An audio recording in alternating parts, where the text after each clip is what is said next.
하나님 말씀은 누가복음 12장 49절에서 53절까지입니다.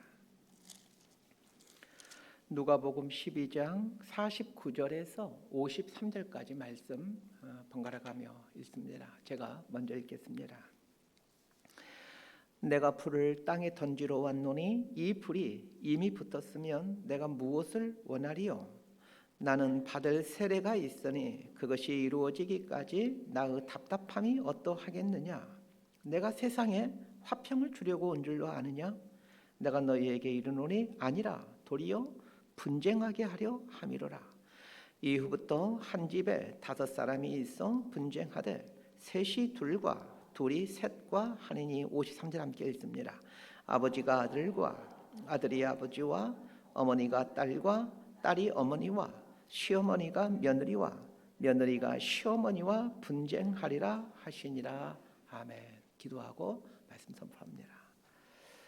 하나님 아버지, 거룩한 주일을 우리들의 발걸음을 또 하나님께로 인도해 주셔서 감사드립니다.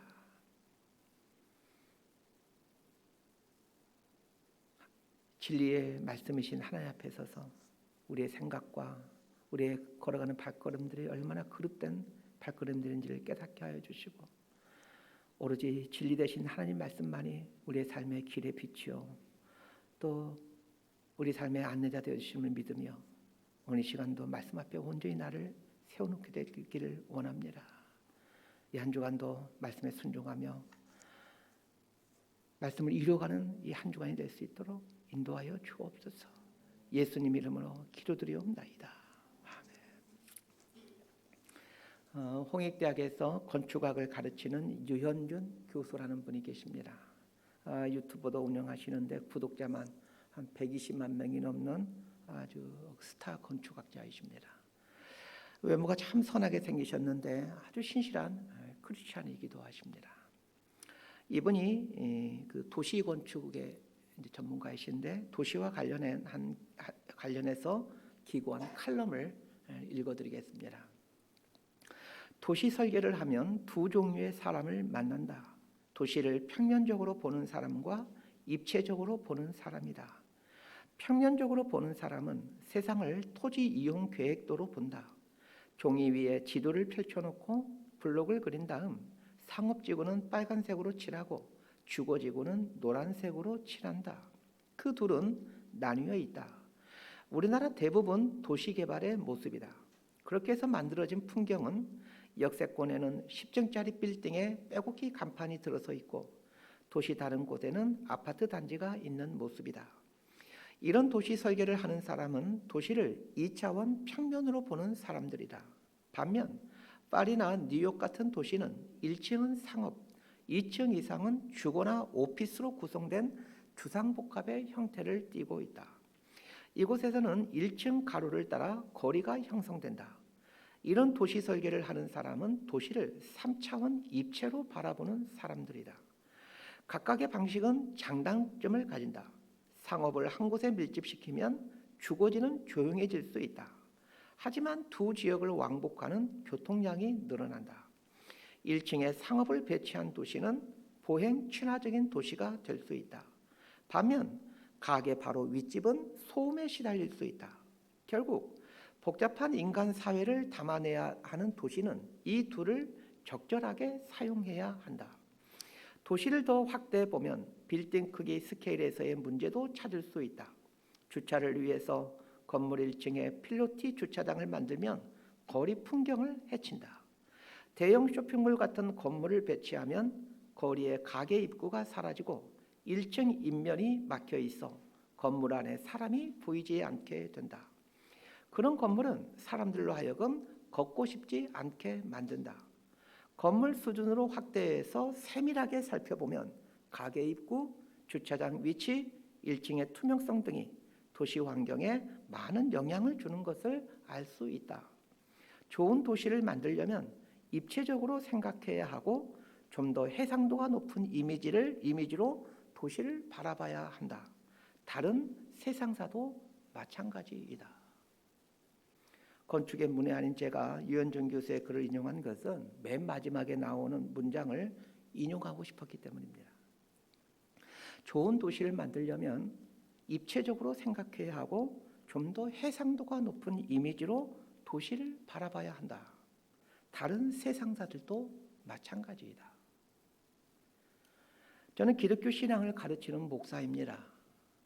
성도들에게 바른 기독교 신앙을 가르쳐야 될 책임이 있는데 바른 기독교 신앙을 가르친다는 것은 무엇입니까?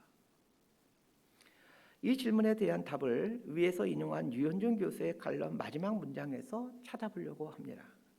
좋은 도시를 만들려면 입체적으로 생각해야 된다라는 말처럼 기독교 신앙도 입체적으로 보고 입체적으로 생각할 줄 알아야 합니다.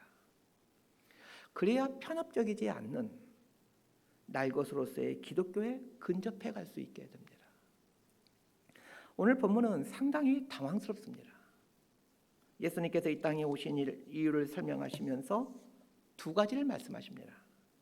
당신이 오신 첫 번째 이유를 말씀하시는데 이 땅에 불을 주시기 위함이다 라고 말하고 있고, 두 번째 이유를 말하면서 화평이 아니라 분쟁을 주기 위해 왔다 라고 말씀하고 있습니다.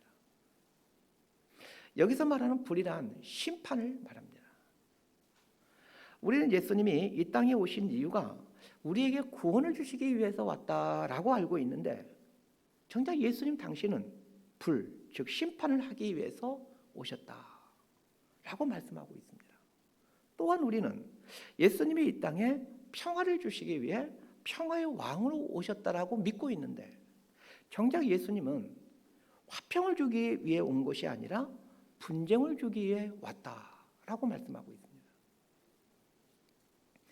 참으로 당황스럽지 않습니까? 지난주 부활주일 설교서두에서 C.S. 루이스 이야기를 하면서 길들여지지 않는 하나님을 만나는 것이 회심의 시작이다 라고 말씀드렸습니다. 길들여지지 않는 하나님이란 내 안에 고착되어진 하나님이 아니라 내 본성과 어긋나는 하나님이라는 말인데, 오늘 본문의 말씀과 이 길들여지지 않는 하나님이라는 말이 일맥상통합니다. 오늘 설교 제목이 십자가 뒤편입니다. 우리는 예수님의 십자가를 생각할 때 십자가에 예수님이 달려있는 모습을 떠오르곤 합니다. 즉 예수님이 달려있는 십자가 앞면만 보려고 합니다. 그런데 혹시 십자가 뒷면에는 뭐가 있는지 생각해 보셨습니까? 우리의 눈은 2차원 평면만 볼 수 있기에 십자가 앞면에 예수님이 달리신 모습만 보입니다. 그러나 십자가를 정확히 알기 위해서는 입체적으로 봐야만 정확히 볼 수 있습니다. 입체적으로 보면 십자가 뒷면도 보입니다. 오늘 설교는 이 십자가 뒷면에 대한 이야기다라고 생각하시면 될 것 같습니다. 자, 오늘 본문 49절과 50절 말씀 함께 보도록 하겠습니다. 시작. 내가 불을 땅에 던지러 왔노니 이 불이 이미 붙었으면 내가 무엇을 원하리요? 나는 받을 세례가 있으니 그것이 이루어지기까지 나의 답답함이 어떠하겠느냐. 상당히 어려운 구절이죠. 무슨 말인지 이게 봐도 모르는 말씀입니다. 본문을 정확하게 해석하기 위해 여기에 나오는 단어들의 의미를 좀 알 필요가 있습니다. 불이란 심판을 말합니다. 그래서 불이라는 말 대신에 심판이라는 말로 바꿔 사용하면 의미 전달이 쉬워집니다. 내가 불을 땅에 던지러 왔노니 라는 말을 내가 심판을 땅에 던지러 왔노니 라고 바꾸어 볼 수 있기를 바랍니다. 해석이 필요한 단어가 또 있죠. 받을 세례라는 단어입니다. 50절에 보면 나는 받을 세례가 있으니 라고 나오는데, 이 받을 세례라는 말은 받을 고난이라는 말로 십자가로 바꾸면 쉽게 이해가 되실 겁니다. 나는 받을 세례가 있으니 라는 말은 나는 받을 고난이 있으니 라는 말입니다. 그러면 49절과 50절은 예수님이 심판을 하러 오셨고 또 예수님이 고난을 받게 되므로 심판이 이루어진다라는 뜻입니다. 우리가 알고 있기에는 예수님의 십자가 죽음은 우리의 죄를 용서하는 사건이요, 죄를 용서함으로 우리로 구원에 이르게 하는 사건이다라고 알고 있습니다. 그런데 정작 예수님은 당신의 십자가 사건이 구원이 아니라 심판이라고 말씀하십니다. 우리 기독교에서 자주 사용하는 용어 중에 복음이라는 말이 있습니다. 세상에선 잘 사용하지 않지만 교회에서 유독 자주 사용하는 단어입니다. 복음이라는 말의 한자어를 풀이하면 복된 소식이라는 뜻입니다. 헬라어로는 유앙겔리온이라고 하는데 이 유앙겔리온이라는 단어는 로마 황제와 관련되어 사용하는 단어였습니다. 황제가 전쟁터에 나가 승리하게 되면 이 승리의 소식을 백성들에게 전하면서 유앙겔리온 이렇게 외치곤 했습니다. 또한 황제의 뒤를 이을 그 왕자가 태어나게 됐을 때 유앙겔리온 이렇게 백성들에게 외치곤 했습니다. 나라의 존폐 위기를 결정하는 전쟁에서 승리하게 되었을 때 유앙겔리온 외쳤다라는 말은 이제 우리가 살게 되었다라는 뜻입니다. 그런데 초대교회 그리스도인들은 예수님을 가리켜 유앙겔리온 이렇게 불렀다는 것입니다. 달리 말하면 예수님 때문에 이제 살게 되었다라는 뜻입니다. 기독교인들에게 복음이 무엇입니까? 이렇게 물으면 쉽게 답할 수 있는 사람이 많지 않습니다. 복음이 무엇입니까? 라고 물으면 예수님이 복음입니다. 라고 답하시길 바랍니다. 로마서는 복음을 설명하는 가장 탁월한 책으로 인정받고 있는데 로마서 1장 2절부터 4절에 보면 복음이 무엇인지를 바울이 아주 간단 명료하게 설명해 줍니다. 그리고 로마서를 기술해가는 첫 문장에서 복음이 무엇이다를 분명하게 얘기한 다음에 그 다음부터 설명해 가기 시작합니다. 그리고 로마서 1장 2절에서 4절까지 함께 읽도록 합니다. 시작. 이 복음은 하나님이 선지자들 통하여 그의 아들에 관하여 성경에 미리 약속하신 것이라. 그의 아들에 관하여 말하면 육신으로는 다윗의 혈통에서 나셨고 성결의 영으로는 죽은 자들 가운데서 부활하사 능력으로 하나님의 아들로 선포되셨으니 곧 우리 주 예수 그리스도시니라. 2절에서 4절은 한 문장이라 할 수 있는데 2절 맨 앞에 나오는 이 복음은 이것이 주어이고 4절 맨 마지막에 나오는 우리 주 예수 그리스도시니라가 서술어입니다. 그러니까 간단하게 말하면 복음은 우리 주 예수 그리스도시니라 이렇게 간단히 정리할 수 있습니다. 자, 묻습니다. 복음이 무엇입니까? 예수님이 복음입니다. 예수님이 유앙겔리온 복음이기에 예수님이 우리에게 오신 목적은 당연히 구원 때문입니다. 복음의 내용은 예수님께서 나를 구원하기 위해 이 땅에 오셨다라고 말할 수 있습니다. 그런데 나를 구원하기 위해서 예수님께서 이 땅에 오셨는데 정작 예수님은 당신이 오신 목적을 불을 내리기 위해 즉 심판하기 위해 오셨다라고 말씀하시다는 것입니다. 이걸 어떻게 해석해야 되겠습니까? 이상하게 들릴지 모르겠지만 구원과 심판은 동전의 앞면과 뒷면입니다. 동전의 앞면에 구원이라고 써 있다라면 동전의 뒷면에는 심판이라고 써 있습니다.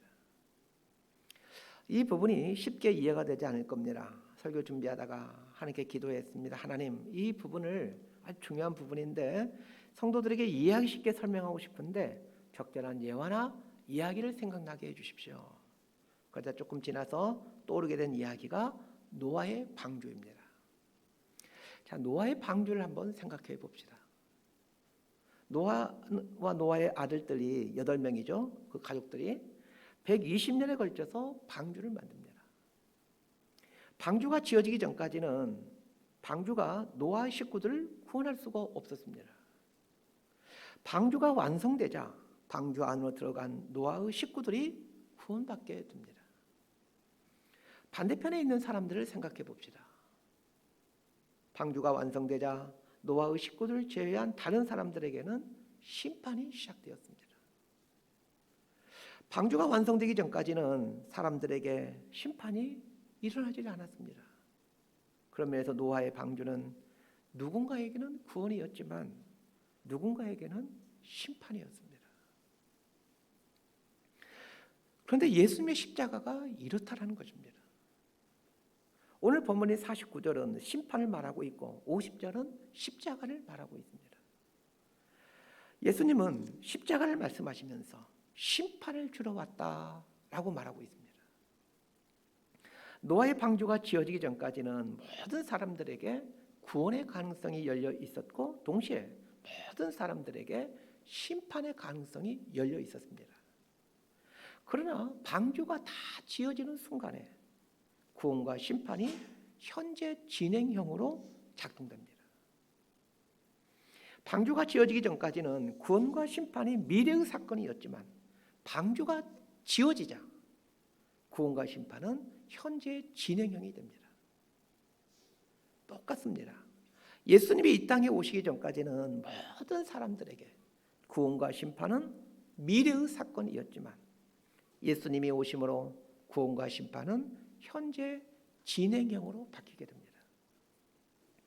그래서 예수님은 내가 불을 땅에 던지러 왔노니 라고 말씀하시므로 심판이 시작되었음을 말하고 있는 겁니다. 예수님의 오심으로 구원도 시작되었지만 심판도 시작되었습니다. 결국 예수님의 십자가는 구원이면서 동시에 심판이 됩니다. 십자가가 구원이면서 동시에 심판이 된다는 것을 분명하게 보여주는 또 하나의 사건이 있습니다. 예수님이 십자가에 달리실 때 공교롭게도 예수님 옆에는 두 강도가 십자가형을 당하게 됩니다. 설교를 준비하다가 이번에는 두 강도의 십자가를 묵상해 보았습니다.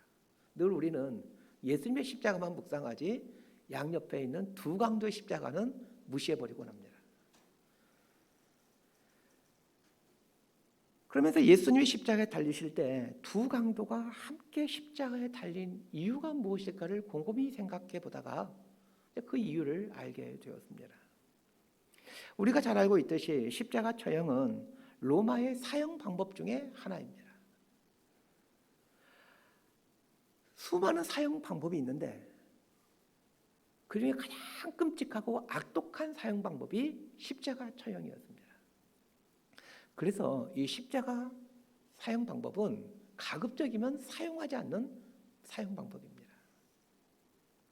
로마 제국 역사 기록을 보면 로마 제국의 그 기나긴 역사에서 십자가 사형은 90여 차례 이루어졌다고 기록되어 있습니다. 그 장구한 로마 제국 역사에서 십자가형이 집행된 것이 채 100건이 되지 않았다면 그 넓고 넓은 로마 제국 중 그리고 그 기나긴 로마 제국 역사 속에서 이스라엘은 작은 땅덩어리에서 집행됐던 그 십자가 처형은 몇 건이 되지 않았을 것입니다. 이스라엘 땅에서 집행된 십자가 처형이 몇 건밖에 없었다라는 것을 감안한다면 예수님이 십자가에 달리신 기원 후 30년경에 예루살렘에서 집행된 이 세 건의 십자가 처형은 지금까지 이스라엘 전체에 있어왔던 십자가 처형 중 그 세 건이 아마 대부분을 차지할 것입니다. 그렇다면 예수님이 십자가에 달릴 때 일어난 세 건의 십자가 사형은 극히 이례적인 사건이었다는 것을 알게 됩니다. 더군다나 예수님이 십자가에 달린 날이 유월절 명절이었습니다. 유월절 명절은 이스라엘의 최고 명절로 로마가 이스라엘 백성들의 민심을 달래기 위해 죄수를 석방해 주는 날이 유월절 명절이었습니다. 성경을 잘 보면 종교 지도자들이 빌라도에게 압력을 넣어서 갑자기 십자가 사형이 처해지겠다는 것을 우리는 성경을 통해서 알게 됩니다. 이걸 감안한다면 이 두 강도는 십자가 사형이 예정되지 않았을 가능성이 아주 높습니다. 예수님의 십자가 처형이 갑작스럽게 결정되자 사형 집행을 하는 김에 두 강도도 사형 집행이 이루어졌던 것으로 보여집니다. 이런 추측이 설득력이 있는 것은 사형당하는 한 강도가 예수님을 향해 욕을 하고 조롱하는 것에서도 볼 수 있습니다. 왜 강도가 일면식도 없는 예수님을 향해 모독하고 저주를 합니까? 두 강도의 입장에서 예수님의 십자가를 생각해 봅시다. 강도들이 사형을 당할 만한 큰 죄인이어서 사형이 언도된 상황이었다면 언젠가는 사형을 당하겠지만, 그러나 예수님의 사형 집행 때문에 갑작스럽게 사형이 집행됩니다. 6월절은 그런 사형 집행하는 날이 아니고 이스라엘의 가장 큰 해방의 날이기 때문에 석방해 주는 날인데 갑작스럽게 사형이 결정되어 버린 것입니다. 이 두 강도에 있어서 예수님의 십자가는 아주 갑작스러운 심판이 되었던 것입니다. 그런데 두 강도는 십자가에 달려 죽는 순간 전혀 다른 결과를 맞이하게 됩니다. 아주 극명한 대조점을 이루게 되죠. 자, 누가복음 23장 39절에서 43절까지 말씀을 함께 읽습니다. 시작. 달리는 행악자 중 하나는 비방하여 이르되 내가 그리스도가 아니냐 너와 우리를 구원하라 하되, 하나는 그 사람을 꾸짖어 이르되 네가 동일한 정죄를 받고서도 하나님을 두려워하지 아니하느냐. 우리는 우리가 행한 일에 상당한 보응을 받는 것이니 이에 당연하거니와 이 사람이 행한 것은 옳지 않은 것이 없느니라 하고, 이르되 예수여 당신의 나라에 임하실 때 나를 기억하소서 하니, 예수께서 이르시되 내가 진실로 내게 이르노니 오늘 내가 나와 함께 낙원에 있으리라 하시니라. 자, 이 두 강도를 곰곰이 생각해 보십시오. 똑같은 악한 일을 저질렀는데 예수님이 십자가에 달리시는 순간 한 사람은 영원한 지옥에, 한 사람은 영원한 낙원에 이르는 완전한 정반대의 결과를 맞이하게 됩니다. 예수님의 십자가 사건이 일어날 때 한쪽은 심판을, 한쪽은 구원을 받는 이런 아이러니가 발생한 것입니다. 예수님이 십자가에 달리실 때 함께 있었던 두 강도의 십자가 사건은 예수님의 십자가가 어떤 사람에게는 심판이 되고 어떤 사람에게는 구원을 가져온다는 것을 극적으로 보여주는 것입니다. 어쩌면 두 강도는 이 땅에 사는 모든 사람을 대변하고 있는 것 같습니다. 죄로 인해 죽을 수밖에 없는 죄인들이었지만, 그러나 예수님의 십자가 때문에 누군가는 구원을, 누군가는 심판을 받습니다. 그렇다면 예수님의 십자가 앞에서 심판과 구원이 동시에 일어나는 것을 보면서 긴급함을 가져야 합니다. 예수님이 십자가에 달리기 전까지는 심판과 구원이 유보되어 있었지만 예수님이 십자가에 달린 이후부터는 여유가 사라졌다는 뜻입니다. 예수님께서 왜 내가 불을 땅에 던지러 왔노니라는 이 자극적이고 공포스러운 말씀을 하시는지 이해가 됩니다. 법조기 위해서가 아니라 정말 여유가 없다, 기회가 남아있지 않다라는 것을 말해주기 위함입니다. 그렇다면 이 말씀 앞에서 우리가 해야 될 것은 무엇입니까? 여유를 부리지 않는 것입니다. 아직도 많이 남아있다라고, 아직도 기회가 남아있다라고 생각하지 않는 것입니다. 예수 믿고 앞으로도 구원받을 기회는 얼마든지 있을 것이라는 생각을 버리셔야 됩니다. 어떤 사람은 이렇게 말합니다. 내가 앞으로 한 30년은 더 살 수 있을 것 같은데 천천히 예수 믿으면 되지, 이렇게 말하는 분이 있습니다. 그러나 어디 죽음이 내가 생각하던 때 생각한 대로 옵니까? 죽음을 뜻하는 한자어를 한번 잘 보시길 바랍니다. 죽을 사자를 잘 한번 보십시오. 이 죽을 사자는 한일자의 전역석자의 이 비수비자로 되어진 글자입니다. 죽음을 설명하면서 이렇게 설명해주고 있죠. 한밤중에 비수가 날아오는 것이라고 말입니다. 한밤중에 비수가 날아오니 피할 수가 없다라는 뜻이요, 전혀 예상하지 못한 때와 전혀 예상하지 못한 방향에서 온다라는 뜻입니다. 제 아버지는 40대 초반에 심장마비로 돌아가셨습니다. 돌아가시기 전날까지 당신이 40대 초반에 갑자기 심장마비로 돌아가실 것이라고는 단 한 번이라도 생각을 해보았겠습니까? 예수님의 십자가는 심판과 구원이 시작되었다는 뜻입니다. 자, 51절에서 53절까지 말씀 함께 보도록 합니다. 시작. 내가 세상에 화평을 주려고 온 줄로 아느냐? 내가 너희에게 이르노니 아니라 도리어 분쟁하게 하려 함이로라. 이후부터 한 집에 5 사람이 있어 분쟁하되 셋이 둘과 둘이 셋과 하리니 아버지가 아들과 아들이 아버지와 어머니가 딸과 딸이 어머니와 시어머니가 며느리와 며느리가 시어머니와 분쟁하리라 하시니라. 예수님이 하신 두 번째 말씀인 화평을 주려고 온 것이 아니라 분쟁을 주려고 왔다라는 말도 참 이해하기 어려운, 우리를 당황스럽게 하는 말입니다. 예수님의 별명이 평화의 왕이지 않습니까? 그런데 예수님은 화평을 주려고 온 게 아니라 분쟁을 주려고 왔다라고 말씀하십니다. 화평과 분쟁은 반대말이지만 이것도 곰곰이 생각해 보면 동전의 앞면과 뒷면과 같은 말입니다. 화평이 십자가의 앞편의 모습이라면 분쟁은 십자가의 뒤편의 모습입니다. 성경 곳곳에서는 예수님을 언급하면서 십자가 앞편에 있는 이 평화, 화평을 얘기합니다. 대표적인 말씀이 이사야서 53장 말씀입니다. 우리 이사야서 53장 5절 말씀, 잘 아는 말씀인데 함께 읽도록 합니다. 시작. 그가 찔림은 우리의 허물 때문이요 그가 상함은 우리의 죄악 때문이라. 그가 징계를 받음으로 우리는 평화를 누리고 그가 채찍에 맞음으로 우리는 나음을 받았도다. 이사야 선지자는 장차 올 메시아가 고난을 받고 죽게 되므로 사람들이 평화를 누리게 된다라고 말을 합니다. 이 예언처럼 예수님께서 오셔서 십자가에 달려 죽으심으로 실제로 사람들은 평화를 누리게 됩니다. 우리의 모든 죄가 예수님의 대신 죽으심으로 사함받게 되었으니 당연히 평화를 누리게 된 것이죠.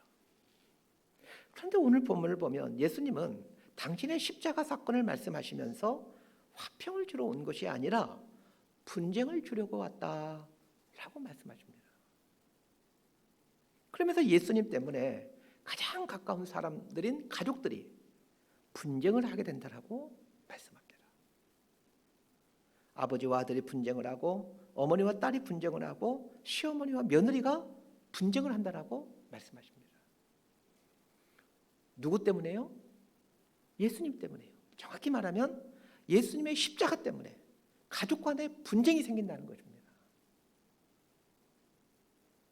그런데 이 가족 간의 분쟁에 대한 말씀은 사실은 예수님께서 미가서 말씀을 인용한 것입니다. 우리 미가서 7장 6절 말씀을 함께 읽습니다. 시작. 아들이 아버지를 멸시하며 딸이 어머니를 대적하며 며느리가 시어머니를 대적하리니 사람의 원수가 곧 자기의 집안 사람이로다. 예수님께서 미가서 말씀을 인용하시는데 미가서 7장 6절 말씀과 오늘 본문의 말씀은 겉으로는 똑같은 말이지만 내용적으로는 정반대입니다. 미가 선지자가 이 말을 예언한 것은 당시 아하스 왕이 우상 숭배를 함으로 이스라엘 백성들이 하나님을 떠나게 되어 아하스 왕이 이제 하나님을 떠나게 되자 백성들도 우상을 숭배하게 되는 일이 발생하죠. 그러자 이 우상 숭배하게 되므로 가족 간에 분쟁이 생긴다라는 그런 예언이었습니다. 그동안 줄기차게 이스라엘 백성들은 하나님을 믿어왔는데 가족도 누군가가 우상을 섬기게 되면서 자연스럽게 가족 안에 분쟁이 생기게 된다, 이런 예언입니다. 반면에 오늘 본문은 예수님이 하신 오늘 말씀은 모두가 다 이제 우상을 섬기고 있는데 가족 중 누군가가 예수님을 믿게 되므로 우상을 섬기고 있는 가족들과 분쟁을 겪게 된다라는 내용입니다. 이것은 우리들 대부분의 가정에서 일어나고 있는 모습들입니다. 명절이 되면 저희 집은 형제들끼리 만나 식사를 같이 하고 게임도 합니다. 연휴가 길면 전 작은아버지 댁에도 갑니다. 부모님이 일찍 돌아가셨기에 그나마 집안 어른이라고는 작은아버지밖에 계시지 않아 거기 다녀오곤 합니다. 그런데 작은아버지 집에 가면 여간 불편한 게 아닙니다. 목사 조카가 왔다고 꼭 예배를 드리자고 합니다. 제가 도착할 시간에 맞추어 책상을 펴놓고 예배드릴 준비를 해놓고 있습니다. 제 입장에서는 매일 설교에 찌들어 사는데 명절 연휴에도 설교하라고 하니 마치 직장인들에게 명절에서 출근해서 일하는 것과 같은 느낌입니다. 그래서 명절에 작은아버지 댁에 가기가 부담스럽습니다. 지난달에는 작은아버지가 장로 임직을 하게 되었다고 연락이 왔는데 임직식이 주일 오후에 있어서 참석은 불가능하고 축하 화분을 보내주었습니다. 명절이면 예배를 드리자고 하는 모습이나 장로 임직을 받게 되었다는 말을 들을 때면 옛날 생각이 납니다. 할머니 기일이 되면 저희 집은 제 어머니가 주도해서 추모 예배를 드렸습니다. 그러면 작은아버지가 오셔서 꼭 시비를 걸곤 하셨습니다.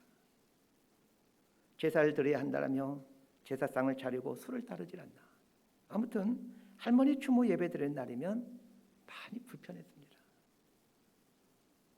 저희 어머니와 언쟁을 하기도 하고 어린 저희 형제들 모아놓고 왜 제사를 드려야 하는지에 대해 일장 훈시를 하곤 했습니다. 그러니 작은아버지에 대한 좋지 않는 기억이 있을 수밖에 없습니다. 예수 믿는 것 때문에 어릴 적 저희 집은 이렇게 분쟁이 그치질 않았습니다.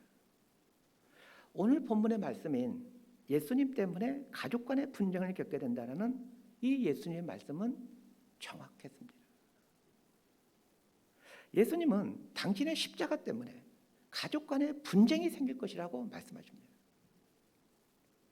그러면 예수 믿어 가족 간의 분쟁이 생기게 된다면 예수 안 믿고 가족 간의 좋은 관계를 맺고 사는 것이 더 좋은 일 아닙니까? 그러나 이 분쟁은 사망에서 생명으로 전환할 때 필연적으로 생기는 분열입니다. 그러게 이 분쟁과 이 분열을 각오하셔야 합니다. 마치 산모가 아기를 출산할 때 진통을 겪게 되듯이 사망에서 생명으로 옮겨갈 때 겪어야만 되는 필연적인 진통입니다. 그러니 이 모태 신앙으로 태어나신 분들은 정말 감사하며 살아야 됩니다.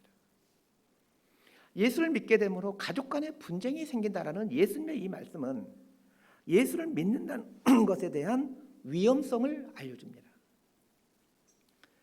그러나 이 말씀 이면에 있는 예수님의 자신만만함을 봅니다. 예수님의 자신만만함이란 무엇입니까? 사람이라면 누구나 가족과 좋은 관계를 맺으며 행복하게 살고 싶어 합니다. 그런데 가족과 분쟁을 각오하면서까지 예수를 믿는다는 것은 그 가족의 행복과는 비교할 수 없는 더 귀한 것을 발견했기 때문입니다. 예수님을 믿게 되면 예수님이 얼마나 중요한 분인지를 알게 됩니다. 그래서 가족 간의 분쟁까지도 각오하게 됩니다. 예수님께서 당신 때문에 가족 간의 분쟁이 일어나게 된다는 말씀을 하는 이면에는 가족 간의 가장 소중한 사람들인 가족 간의 분쟁이 일어날 만큼 예수님께서 그렇게 우리를 사랑하신다는 뜻입니다. 이 세상에 자식을 향한 부모의 사랑만큼 크고 위대한 것이 어디 있겠습니까? 그러나 자식을 향한 부모의 사랑과는 비교할 수 없는 사랑이 우리를 향한 예수님의 사랑입니다. 그래서 십자가에 달리신 예수님의 사랑을 경험한 사람은 가족 간의 화목과 평화조차도 대립했을 때는 포기할 수 있게 됩니다. 그러니 가족 간에 분쟁이 생길 수밖에 없지 않겠습니까? 존 화이트 목사님의 헌신의 대가라는 책에 나오는 이야기입니다. 이 존 화이트 목사님은 이제 미국에 살고 있는 분이신데 이분이 멕시코와 베네수엘라와 콜롬비아를 거쳐 볼리비아에 가는 일정이 생겼습니다. 그런데 같은 시간에 아내와 아이들은 이제 브라질과 아르헨티나를 거쳐 이제 볼리비아에 가는 일정이 생긴 것입니다.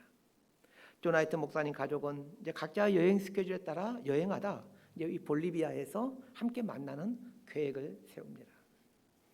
눈보라가 거치게 몰아치는 밤에 이 가족은 이제 공항으로 출발합니다. 미국 공항에서 존 화이트 목사님은 멕시코행 비행기를 타게 되고 아내와 아이들은 이제 브라질행 비행기를 타게 됩니다. 그런데 공항에서 막 헤어지는 순간에 이 존 하이튼 목사님 마음에 갑자기 불길한 예감이 강하게 솟구쳐 오르더랍니다. 아내와 아이들이 비행기 사고로 죽을 것이라는 예감이었습니다. 이 불길한 예감이 너무나 강했기에 빨리 가서 비행기를 타지 말아야 된다라고 말을 해주고 싶었지만 이미 비행 시간이 다 되어버렸고, 그리고 괜한 걱정이지 않을까라는 생각도 들어 아내가 그 말을 하지 못하고 이제 멕시코행 비행기에 오르게 됩니다. 이때부터 존 하이튼 목사님에게 그 극도의 불안감이 엄습해 옵니다. 그 좁은 비행기 안에서 얼마나 답답하고 힘들었겠습니까? 하나님께서 주신 예감인 것 같은데 왜 아내에게 말하지 않았을까? 이게 자책하고 후회하면서 계속 불안해합니다.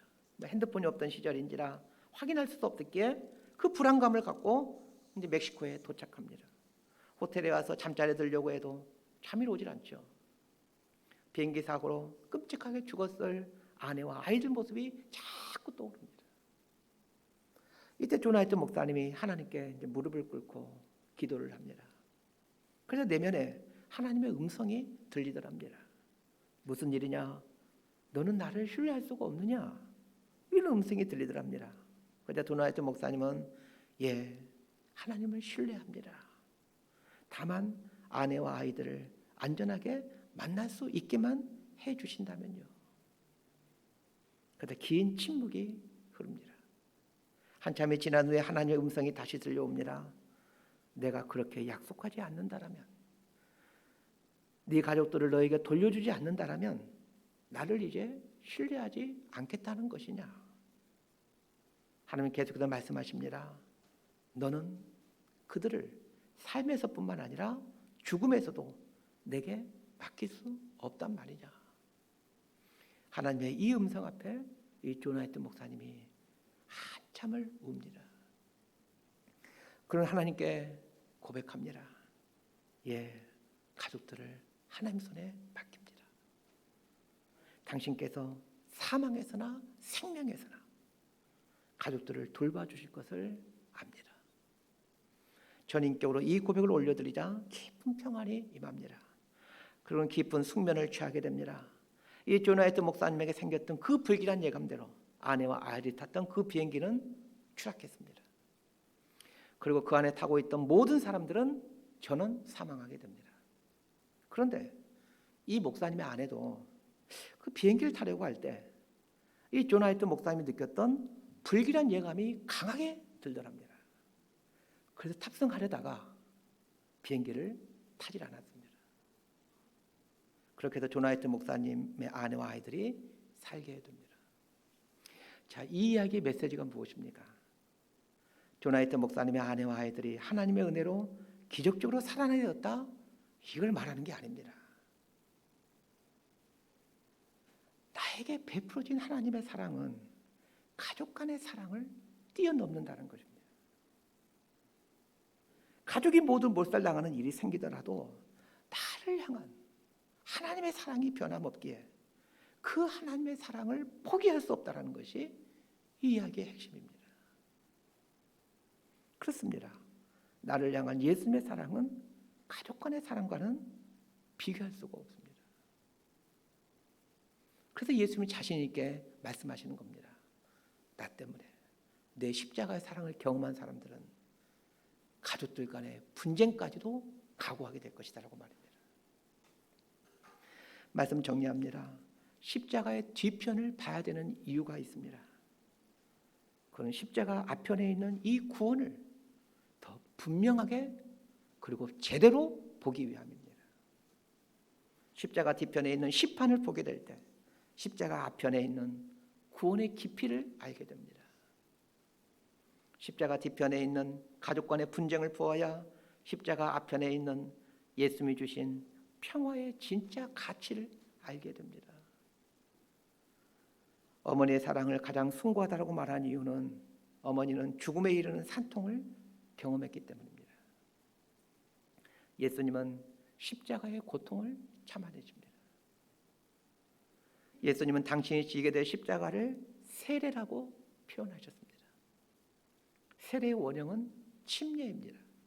침례라는 말은 물에 잠긴다라는 뜻입니다. 물에 잠긴다라는 말은 죽는다라는 뜻입니다. 예수님은 기꺼이 십자가 죽음을 향해 나아가십니다. 이유는 하나입니다. 우리에게 진짜 구원, 진짜 평화를 주시기 위함입니다. 예수님이 주시는 이 진짜 구원, 진짜 평화를 누리며 이 구원의 신비와 구원의 감격을 누려가는 저와 여러분의 삶이 되기를 진심으로 소망하고 축복합니다. 기도하겠습니다.